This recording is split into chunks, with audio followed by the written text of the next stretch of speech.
Evening everyone, welcome back to my live. Please don't forget to like and subscribe. Yung kagabi kasi diba lumindol dito sa Taiwan ng 6.4.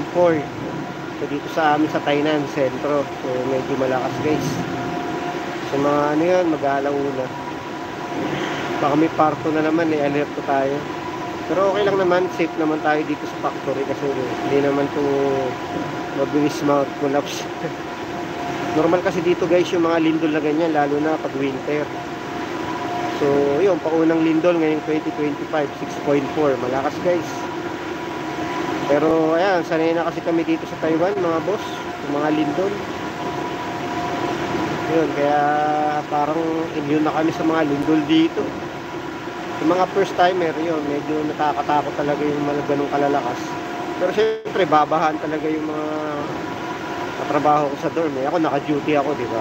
Kaya yun, labas ka agad sa factory. So, keep safe mga kababayan ko dito sa Taiwan. Thank you so much. Welcome po. Please don't forget to support my YouTube channel, guys. Thank you guys. Maraming salamat po. Good evening po sa lahat.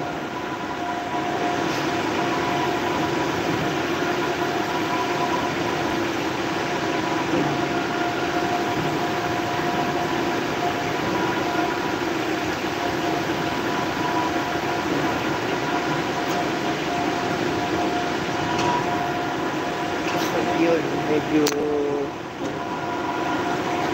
ano ngayon, tahimik tayo ngayon guys. Kaya nakakagulat ka, bigla lumilindol na gano'n.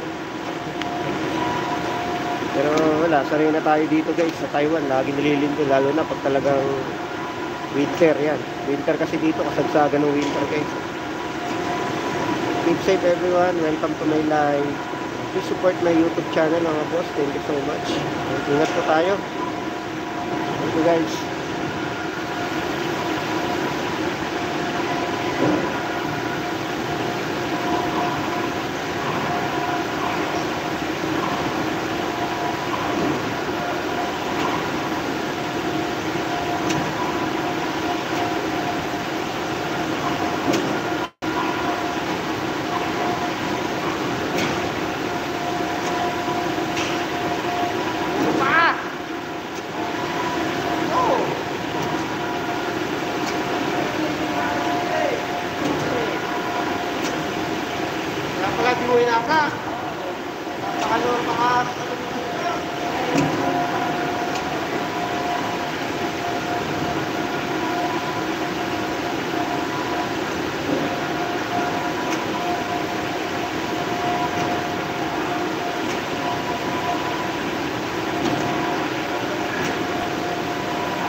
Safe mga boss, gandang gabi sa lahat.